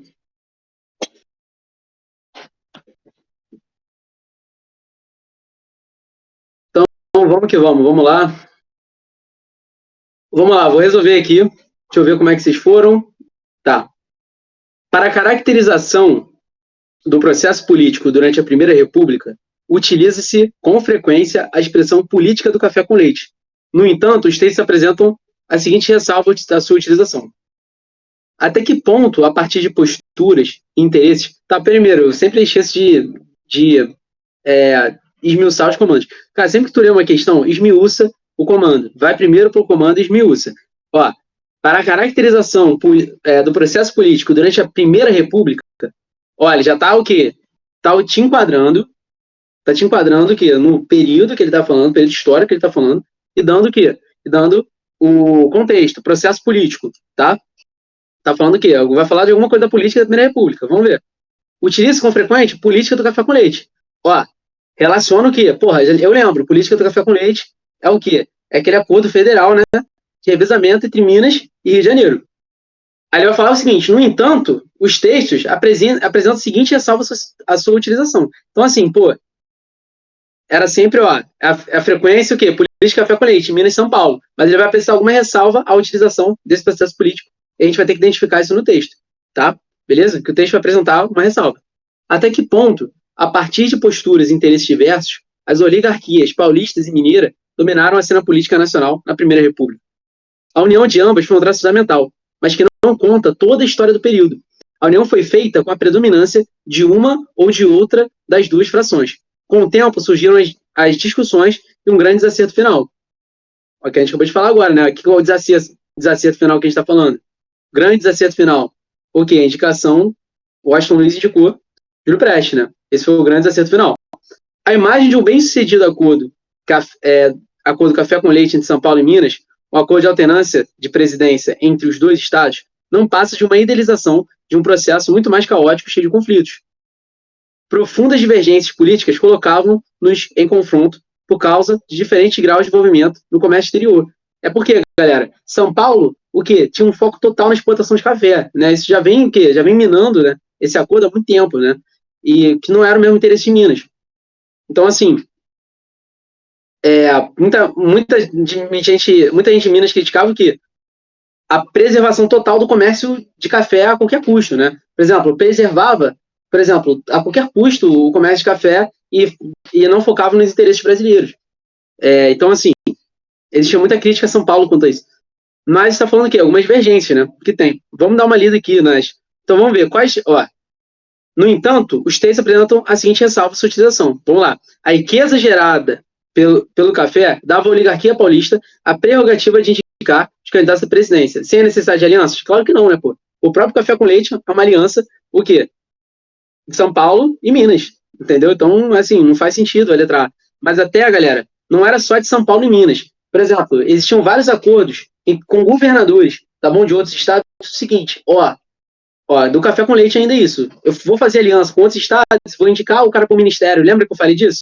Na última aula? Vou indicar tal fulano para o ministério e vocês votam em mim. Vou indicar tal fulano, beleza? Para o Senado, mas você vota em mim. Então eles faziam isso com vários outros estados, lá do Nordeste, vários estados do Norte, tá bom? Vários estados do Sul. Então, assim, não era restrito a Minas e São Paulo, tá bom? Não era restrito a Minas e São Paulo. Tanto que, assim, teve candidatos que não foram nem de Minas e São Paulo, mas indicado, por exemplo, por Minas, indicado de São Paulo presidência. A maioria esmagadora de Minas e São Paulo, tá? Exceto, por exemplo, Hermes da Fonseca não, porque é uma exceção. Exceção é o café com leite, não foi indicado por nenhum dos dois, né? Mas é uma exceção. Há vários outros presidentes, né? Que não foram exceções. Então, vamos lá. Então, não faz sentido a letra A. As divisões políticas internas de cada estado da federação invadiram o uso do conceito da aliança entre estados para esse período. Vamos ler com calma isso aqui. As divisões políticas internas de cada estado, tá? Divisões políticas de cada estado da federação invalidam o uso do conceito de aliança entre estados para esse período? Porra, claro que não, né? Porque, assim, apesar das divisões políticas internas de cada estado, galera, a gente não pode esquecer quem que estava no poder. Quem que estava no poder? Não dá para invalidar, porque quem que estava no poder, galera? Oligarquia. Quem era a oligarquia? Latifundiário. Então, assim, aquele conceito que é usado lá no Segundo Reinado, lembra? Liberais e conservadores. É tudo farinha do mesmo saco. Não há nada mais liberal que conservador no poder. Então, assim, usava isso o quê? No Segundo Reinado. Cara, a gente pode usar isso até para esse período, porque assim, cara, não interessa. As elites, os coronéis, todo mundo que está ali coordenando a política, cara, em geral, a grande maioria é tudo o quê? Latifundiário. Então, assim, apesar das divisões políticas, disputas internas de cada estado, cara, Minas e São Paulo, por exemplo, tinham latifundiários no poder, então eles tinham acordos entre os países. E as divisões internas não invalidam o uso do conceito da aliança, não invalida. Aconteceu, de fato, acordos informais entre Estado de São Paulo e Estado de Minas, tá? O famoso café com leite. Para o quê? Para manter indicações no poder. Não só entre o Estado de Minas e de São Paulo, como de outros estados, como eu acabei de falar. Fez sentido saber, pessoal? Não dá para invalidar, como a Mariana falou. Fez sentido saber? Para vocês? Tá, vamos lá. As disputas políticas do período contradizem a suposta estabilidade de aliança. Vamos lá, vou ler de novo. As disputas políticas do período contradiziam a suposta estabilidade da aliança entre os mineiros e paulistas. Sim, exatamente. É o que o texto está falando para a gente, galera. Interpretação de texto. Não invalida, mas contradiz. Faz sentido? Contradiz, né? E nem internas. Né? O primeiro fala de disputas internas. Aí é que tá. Não, mas eu entendi. A primeira também, a letra B também fala disso. Que ele diz internas no cenário nacional, né? No cenário do Brasil. Internas no Brasil. Mas assim, as disputas políticas do período contradizem a suposta estabilidade da aliança. Não era tão estável assim. Tanto que, por exemplo, houve uma exceção. Houve, por exemplo, vamos lá. Vou dar um exemplo para vocês de uma contradição. O Afonso Pena. Afonso Pena, se eu não me engano, candidato de Minas. Agora não me engano, acho que é de Minas, tá? Afonso Pena, candidato de Minas. Beleza? Afonso Pena não terminou o mandato. Assumiu o vice dele. Esqueci o nome do cara. Tá? Assumiu o vice do Afonso Pena. O vice do Afonso Pena, esqueci o nome do presidente, não apoiou nem Minas nem São Paulo. Pô, peraí. Então existiam disputas políticas. Tá vendo? O vice do Afonso Pena não apoiou nenhum dos dois. Apoiou quem? Hermes da Fonseca. E Hermes da Fonseca assume. Então, assim, cara, estão vendo? Existiam disputas que contradizem a Nilo Peçanha, o primeiro presidente negro do Brasil, né, galera? A gente não sabe, né, se ele realmente se autodeclarava negro, nem nada. Então, assim, um debate aí para a academia. Mas, assim, então, assim, existiam disputas políticas que contradiziam, sim, não era estável. Tanto que teve uma exceção, Hermes da Fonseca, no fim acabou de uma forma bem abrupta, né? Em uma revolta, né? Uma revolta militar até, inclusive, civil-militar, né? A Revolução de 30, tá? Então, assim, então, letra C, sem dúvida. Mas vamos seguir aqui. Vamos seguir para a gente ver. A centralização do poder no Executivo Federal impedia a formação de uma aliança duradoura entre as oligarquias. Não, né, pessoal? Claro que não. Porque, assim, tanto que era uma revezação do poder político no Executivo Federal. Minas e São Paulo, candidato de Minas e São Paulo. Então, o fato dele estar centralizado, e não estava tão centralizado assim, né, pessoal? Pela própria política dos governadores, o Estado não estava tão centralizado. Lembram disso? Campos Salles organizou a política dos governadores. Por que não estava tão centralizado? Que assim, o governo federal tinha um acordo com os governadores de fazer o seguinte, ó, não vou me meter no estado de vocês, mas vocês aprovam tudo que eu quiser passar. Era esse o acordo do presidente com os governadores, tá? Não me meto no estado de vocês. Então, assim, na prática, estava descentralizado. Cada estado estava fazendo o que bem queria. Tranquilo? Fechou, pessoal? Tranquilo? De boa? Então, ó, não, não impedia a formação de uma aliança duradoura entre as oligarquias. Não é esse o ponto que impede, né? E foi até duradoura a aliança, né?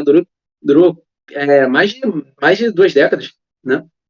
Mas a grande questão que o. Cara, vocês têm que interpretar o Enem. A questão que o texto está apresentando pra gente é o quê? A aliança, ela é conturbada, não é inválida, não é que é impossível, não, ela só é conturbada. Mas existiu, pô, existiu, tá ligado? Até o fim existiu. Então, assim, é conturbada, mas não é válida, é impossível. Depois alguém confere o gabarito, mas eu marcaria C. Vamos só conferir a E aqui. Até agora eu marco C. Vamos ver a E. A diversificação da produção e a preocupação com o mercado interno unificavam os interesses das oligarquias. Não, né, pessoal? Isso não. Isso, inclusive, é até um problema, né? Como eu falei, por exemplo, a produção interna de café. Tá? Minas não produzia tanto café assim. Então, isso já vai gerar um problema, tipo, já vai gerar um problema. Por exemplo, o pessoal do Nordeste, plantação de cana, né? Então, assim, não tinha muito. E tinha pouca visão de favorecer a plantação de cana no Nordeste. O Nordeste estava insatisfeito com São Paulo. Então, assim, não dá para a gente dizer que teve uma unificação dos interesses das oligarquias nesse ponto comercial. Tranquilo, pessoal? De boa? Então não pode ser letra E. Letra C, com certeza. Mas alguém confere depois o gabarito lá. Vamos para a próxima. Para a próxima, não sei se está dando aí, mas está aqui para gente. 2 minutinhos para vocês fazerem.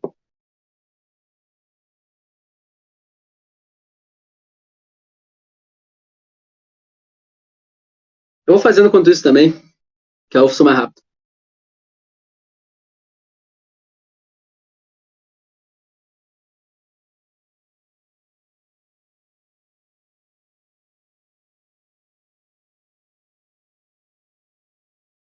Pô, pessoal, essa é para não zerar. Tô brincando.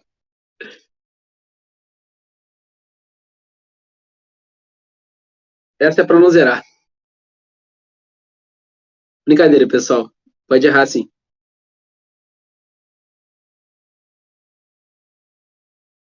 Eu falo isso, o maluco erra, vai achar que.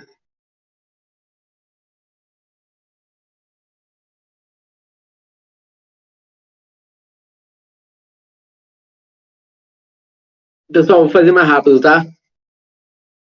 Corre aí, mané. Marca logo. Marca logo o que tu acha. Tem 30 segundos, hein?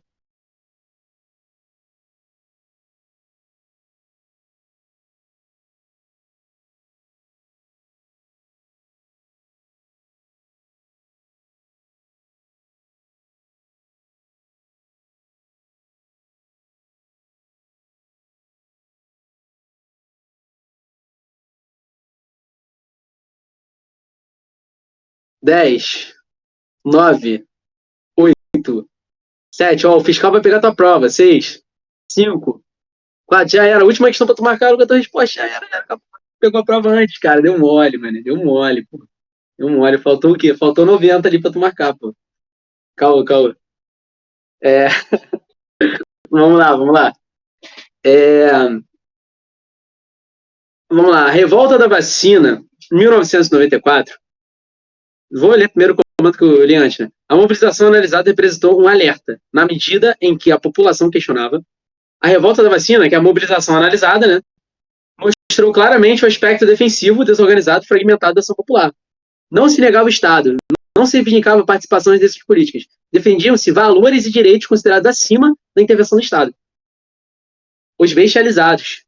Grande obra, como a Mariana falou. Rapaziada, rapaziada, tá, e aí? Qual foi a dúvida de vocês? Vamos lá, revolta da vacina. Vou eliminar já, ó. Alta de preços, não. Práticas eleitorais, não. Galera, política clientelista, distrator. Porque, o cara tá falando de Primeira República, clientelismo. Não tem nada a ver, né? Clientelismo é o quê? Favores em troca de votos, né? Lembre disso, é o clientelismo. Então, B, não. Então, C ou D. Essa é a dúvida de vocês, né? Essa é a dúvida de vocês, né? Então, cara, lembra quando eu falei da reforma Pereira Passos? É o seguinte, cara. O Rio de Janeiro precisava de uma reforma. Rio de Janeiro, insalubre, perigoso, mal alijado, precisava de uma reforma. A reforma não foi ruim. O que a população já estava de saco cheio era o quê? Como que o Estado fez essa reforma?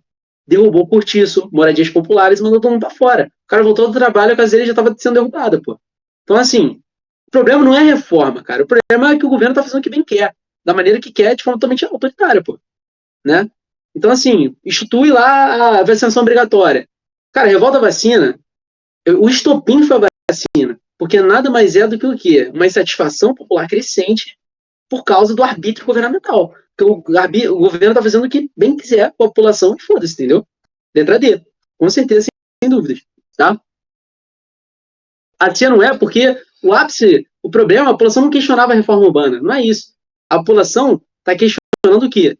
Está questionando que o governo está sendo muito autoritário, está sendo arbitrário, está fazendo o que bem quiser. Tá?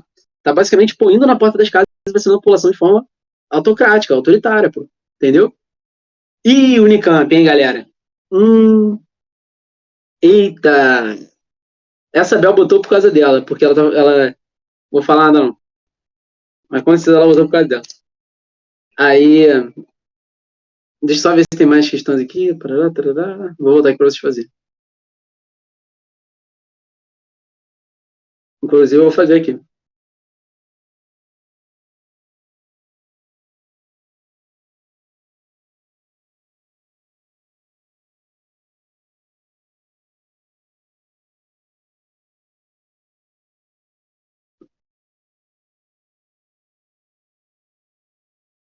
Não sou da República. Aqui, a política de governadores, não pode cobrar política no Estado.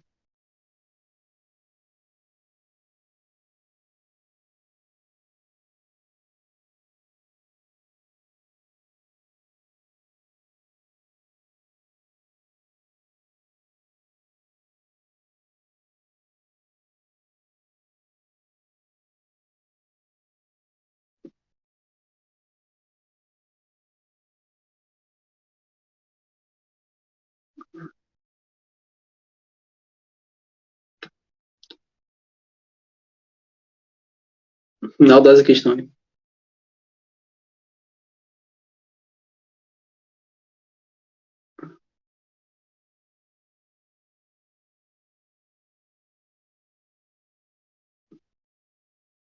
Isso é maldosa essa questão, hein, cara. É, essa questão é maldosa. Questão do mal.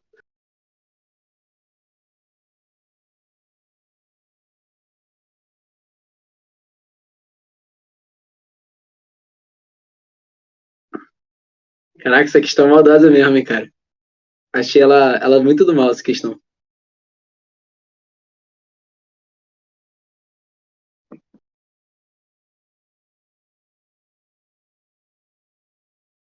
Onde é que tem dentro? Vou voltar aqui para vocês, desculpa.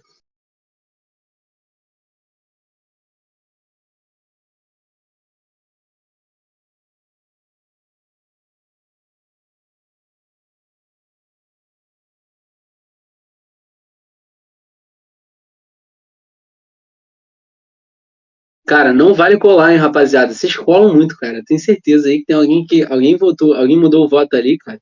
Deve estar colando. Tô só de olho ali no. Eu vi, hein? Eu vi, hein? Mudando o voto ali, hein? Não vale colar. Tem que chutar o que você acha, meu irmão.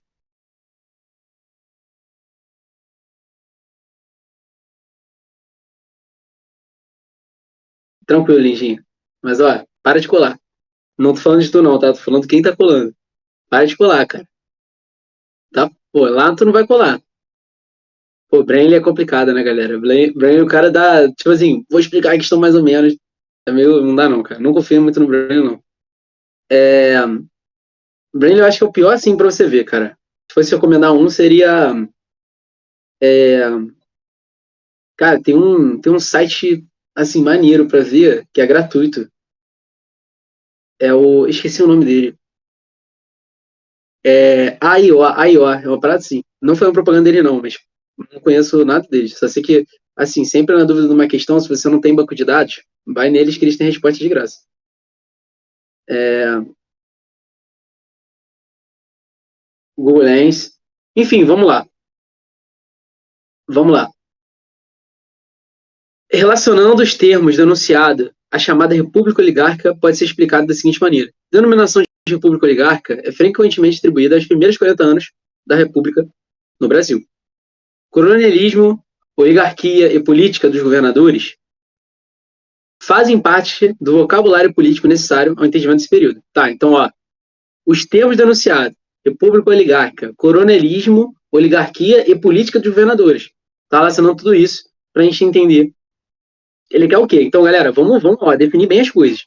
Ele quer que a gente relacione, tá? Esses três termos aqui, ou quatro, né? Ele pode estar falando de tanto de república oligárquica, como coronelismo, oligarquia e política. Eu acho que ele está focando principalmente nos três, tá, pessoal? Para a gente relacionar de forma correta esses três termos, relacionando os termos denunciados, chamada república oligárquica. Então, são os três termos mesmo: coronelismo, oligarquia e política de governadores. Relacionar esses três termos para explicar a república oligárquica, né? Para explicar a república oligárquica. Vamos ver como que a gente pode relacionar da melhor forma e explicar a república oligárquica através desses três termos. Letra A. Os governadores representavam as oligarquias estaduais e controlavam as eleições, realizadas com voto aberto. Realizadas com voto aberto. Isso sustentava a República da Espada, vixe, na qual vários coronéis retribuindo apoio político. Tudo errado no final, né? Tudo errado no final. Galera, quando foi instituído a sacanagem? Quando foi instituído política do café com leite, política de governadores, quando foi instituído de fato isso, de fato, na organização? Campos Salles, depois da República da Espada, depois, segundo o presidente civil, aí organizou a sacanagem mesmo, tá? Antes até tinha um certo coronelismo, tá? Até já existia isso, desde a época do Império até já existia. Mas assim, não foi na República da Espada, no qual vários coronéis, cara, cuidado, essa questão ela tá sacaneando vocês. Ela tá pegando coronel para você pensar no militar, coronel. Cara, os coronéis não eram militares, tá? Coronéis eram cafeicultores, beleza? De extrema importância política, não, cuidado, tá? Eram cafeicultores que tinham extrema relevância política em certas regiões, tinham terras, tinham conhecidos, eram pessoas importantes. Aí eles recebiam a alcunha, o apelido de coronel, mas não tinha nada a ver com militar, tá? Às vezes até meio contrário ao militar, né? Se a gente for pensar, que os latifundiários eram contra os militares, teve essa disputa, né, de poder durante o período todo, então não. Então a questão está sacaneando vocês com esse lance de coronel. Diante das revoltas populares do período, que ameaçavam, essa eu acho que eu achei a mais sacana, ó, diante das revoltas populares do período, que ameaçavam as oligarquias estaduais, os governadores se aliaram aos coronéis para que chefiassem expedições militares contra as revoltas, garantindo a ordem em troca de maior poder político. Cara, novamente, ela sacaneando vocês, falando coronel como se fosse um coronel, o coronel para que chefiassem os coronéis como se fossem militares, chefiando expedições militares contra as revoltas. Não, cara. Assim, a maior parte, óbvio que vai ter um caso ou outro, mas a maior parte das revoltas, tá bom? Quem chefiou as expedições militares, de fato, foram o governo federal. Por exemplo, Canudos. Canudos teve 4 expedições, tá bom? Beleza. Até, por exemplo, a terceira foi um governador que instituiu com a polícia, perdão, a segunda foi um governador que instituiu com a polícia baiana mesmo, tropas da Bahia. Mas, assim, quem fez a expedição mais efetiva, que realmente combateu Canudos, foi quem? O governo federal, tá? As 2 últimas. Que realmente foi um combate a Canudos de fato, tá? 2 últimas foi o governo federal, que fez expedições militares.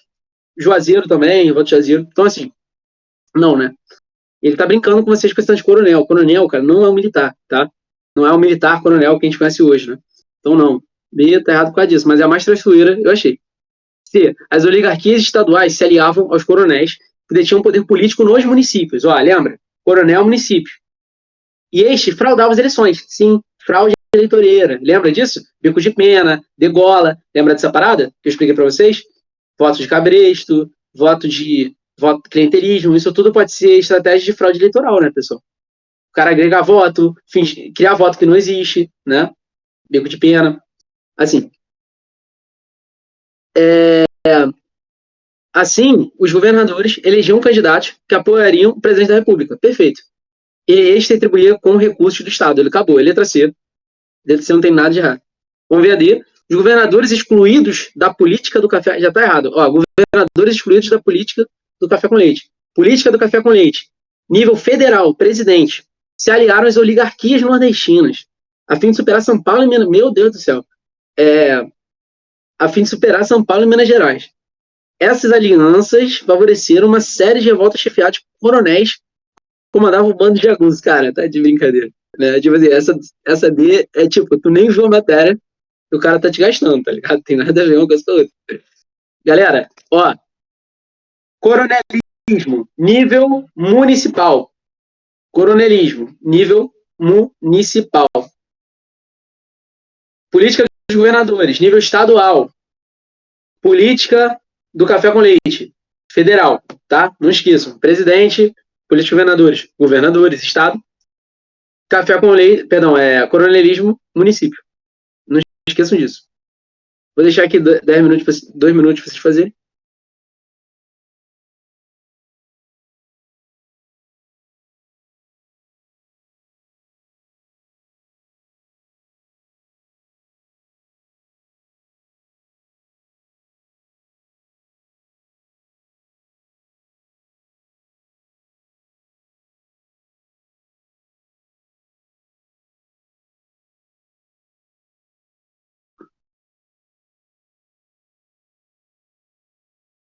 Cara, essa tem que marcar.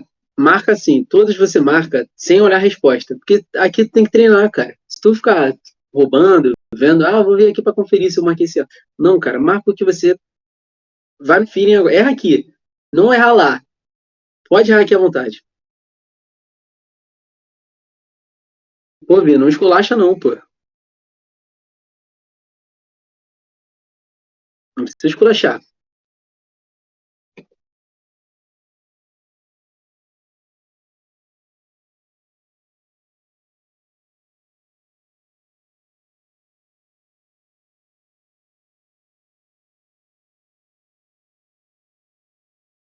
Tá, vamos lá. O coronelismo, fenômeno político da Primeira República, tinha como uma de suas principais características o controle do voto, o que limitava, portanto, o exercício da cidadania. Tá bom. Nesse período, a prática estava vinculada a uma estrutura social. Então, está perguntando o quê, galera? Essa Primeira República, que era completamente fraudava as eleições, limitava o exercício da cidadania, está vinculada a uma estrutura social, né?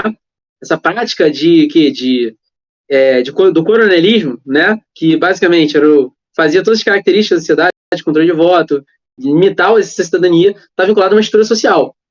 Não precisa nem ler o texto, mas a gente pode ler. Vamos ler o texto. Completamente analfabeto, ou quase, sem assistência médica, não lendo jornais nem revistas, ao quais se limitava a ver figura, o trabalhador rural, por ser em casos esporádicos, tem um patrão na casa do benfeitor. No plano político, ele luta com o coronel e pelo coronel. Há então os votos de cabresto que resultam em grande parte da nossa organização. Não, peraí. Aí estão os votos cabrestos que resultam em grande parte da nossa organização econômica rural. Beleza? Voto cabresto era o voto na ameaça, né? Lembra disso? E assim, era, por exemplo, o cara vai votar em quem? No coronel. O voto era aberto, lembra disso? Todo mundo tava olhando tu votar. Então, assim, Joaquim da Cunha, qual é o seu voto? O cara vai olhar pro lado, vai ter o quê? Vai só ter ali, lá em cima ali no cantinho ali do Planalto, vai ter, do plenário, vai ter o quê?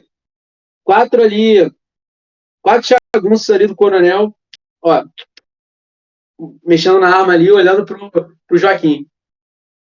Aí o Joaquim vai olhar, vai começar a sofrer. Qual é o seu voto mesmo, Joaquim? É no Coronel Siqueira, pô, com certeza. Entendeu? Porra, o cara não vai votar em outra pessoa, né, cara? Se ele sabe que vai, ó, vai ter que votar no Coronel Siqueira, meu irmão. Se não votar, vai de vala. Então, era a base da ameaça. Então, vamos lá. Tá vinculado a uma estrutura social que é o quê? Igualitária? Pra caraca, né, pessoal? Letra A, sem dúvida. Claro que não, né? Essa daí é pra tu. Se você riu, ferrou, tá ligado? Se tu riu, não é a resposta, cara. Estagnada? Sim. Estagnada. Uma relativa harmonia entre classes? Não, né? Nenhuma harmonia entre classes sociais, né? Total opressão da classe social latifundiária, aristocracia rural, né? Tradicional, com a manutenção da escravidão nos engenhos, a escravidão já foi abolida, galera, então não, né? Ditatorial, perturbada por um constante clima de opressão mantido pelo exército da polícia. Cara, então, é meio complicado, porque assim, não era uma ditadura propriamente dita, né? Porque tinha uma constituição muito mal feita, atrasada, tudo mais, não tinha uma constituinte, que era, de certa maneira, respeitada, mas era respeitada. Você não tinha um revezamento de líderes, de presidente, né? Então a gente não pode argumentar que era uma ditadura, propriamente dita. Era uma república fraudulenta, uma república atrasada, mas era uma república, tá? Então, assim, esse clima de opressão era mantido principalmente, né, pelas forças dos coronéis e até pelo governo federal, mas pelo exército, pela polícia, mais ou menos. Porque, assim, os militares, eles eram contra, né, essa aristocracia em geral, né? Então não, tá? Era basicamente pela opressão local. Porque perturbado por um constante clima de opressão mantido pelo quê? Pela pressão de latifundiários locais, coronéis locais, tá? Coronel, como eu falei, não é um militar, um latifundiário consegue o quê? Oprimir, tem seus pistoleiros, consegue assustar a galera. Então, o clima de tensão, de opressão, era mantido principalmente por essa aristocracia rural, os latifundiários, não propriamente pelo exército, pela polícia, né? Isso a gente vai ver a partir do golpe de 64, né? Então, Denon, e também no Estado Novo, né? Mas depois a gente fala disso na próxima aula. Cara, só dá para ser a letra E. Agrária, marcada pela concentração de terra e do poder político local e regional. É isso, entendeu? Quem controla a política é o poder local, regional. E, obviamente, por exemplo, para eu conseguir votos, eu tenho que articular com os coronéis, articular com os governadores. Então, assim, o presidente não consegue centralizar o poder muito bem. Ele tem que articular com todo mundo, tá? Campos Salles começou a organizar essa sacanagem. Então, só pode ser letra E, pessoal. Pode ser letra E. 12. Vamos para a última. Assim, a última é Vargas, cara. Eu vou fazer o seguinte: tirem um print dessa questão, não vou fazer ela agora não. Tirem um print dessa questão e me respondam, tá? Depois, na próxima aula. Beleza? Suave, galera. Beijos. Espero que vocês tenham conseguido entender a aula muito bem. Qualquer dúvida, eu estou sempre disponível para tirar para vocês. Fico muito feliz com a participação de todos. Valeu, Nana, Raíssa, Carol, todo mundo que está aí. Lu também, que sumiu, mas geral participou da aula. É sempre bom ter vocês aqui. Tamo junto, beleza? Revisitem a aula aí, qualquer dúvida que vocês tiverem, mas minha DM está aberta para vocês mandarem mensagem sempre que tiver qualquer dúvida. Novamente, beijos e uma boa noite